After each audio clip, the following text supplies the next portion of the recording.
ഇനിയിപ്പോ നമുക്ക് എന്തേലും ഏൽപ്പിക്കാണ്ടപ്പ കോഴി ഏൽപ്പിച്ചില്ലേ? ആ ഒരു 250 കിലോ വണ്ടി എന്ന് പറഞ്ഞേ. 250 കിലോനോ? ഇതിന് ഒരു 100 കിലോ മതി. 100 കിലോനോ? എന്താ അത്? അതെ, നമ്മളെ കൂട്ടവും കുടുംബവും ഈ കാണുന്ന അയൽവാസികളും പിന്നെ ഓളെ 4 കൂട്ടുകാരികളും ഉണ്ടാവും, എന്റെ 4 ആൾക്കാരും. ഇത്രേ ഉള്ളൂ. ചെറിയ കല്യാണ എന്തേപ്പാ? ആ ഓഡിറ്റോറിയം എന്താ? ഓഡിറ്റോറിയം ഒന്നും ഇല്ല, നമ്മളെ ഈ മുറ്റത്തൊന്നുള്ളൊരു കല്യാണം. എന്താ നിങ്ങളെ അത് മതി. ഈ കുട്ടിക്കൊരു മോശമല്ലാതെ ഓരോ കൂട്ടുകാരത്തിലൊക്കെ വലിയ വലിയ ഓഡിറ്റോറിയത്തിൽ അടിച്ചുപൊളി കല്യാണം നടത്തും. ഈ കുട്ടിയായിരുന്നതേ എന്റെ പെങ്ങളെ കുട്ടിയും കൂടിയല്ലേ, ഓളെ താല്പര്യം കൂടി ഇത്ര ചെറുതാക്കാനുള്ള കാരണം. സജ്ജൻ അങ്ങനെ പറഞ്ഞു ആണ്. വലൈക്കും അസ്സലാം.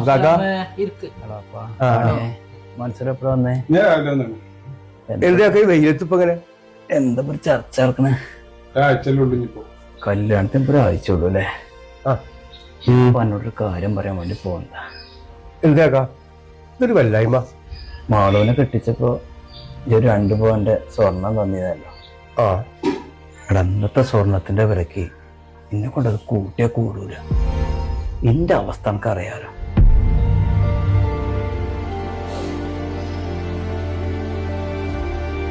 എന്നാ കാക്ക, മാളൂന്റെ കല്യാണം കഴിഞ്ഞിട്ട് 10-13 കൊല്ലായില്ലേ?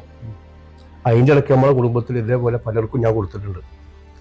ആ കൊടുത്തത് ഇങ്ങനൊരു കാര്യം വരുമ്പോൾ എനിക്ക് തിരിച്ചു കിട്ടുന്നുള്ള പ്രതീക്ഷ തന്നെയാണ് ഞാൻ കൊടുത്തത്. അത് കണ്ടിട്ട് തന്നെയാണ് ഞാൻ ഒരുങ്ങിയതും. എന്നാലേ കിട്ടാനുള്ള പണ്ടത്തിൻ്റെയും ഇനി വാങ്ങാനുള്ള പണ്ടത്തിൻ്റെയും കണക്ക് ഞങ്ങൾ ഇന്നലെ സംസാരിച്ചിരിക്കുമ്പോൾ കുട്ടി ഇറങ്ങിയതിലൊരു കാര്യം പറഞ്ഞു. നമ്മളെന്താ പറഞ്ഞറിയോ? ഇപ്പോഴത്തെ അവസ്ഥയിൽ കുടുംബങ്ങളെ ബുദ്ധിമുട്ടിച്ച് ആ പണ്ടൊന്നും വേണ്ടാണ്. പ്രത്യേകിച്ച് എൻ്റെ കാര്യം പറഞ്ഞു. കുട്ടി പറഞ്ഞിട്ടും കാര്യമുണ്ട്. എവിടുന്ന് എടുത്തരാനാ ഈ തരാനോരെ ഇടങ്ങാറാക്കിയിട്ട് എൻ്റെ കുട്ടീനെ അങ്ങനെ ഇറക്കിവിട്ട് എന്താ കാര്യം? അതുകൊണ്ടാണ് ഞാൻ ഈ ആർഭാടം തന്നെ വേണ്ട തീരുമാനിച്ചത്. ഈ കല്യാണം എന്ന് പറഞ്ഞാൽ എന്താ?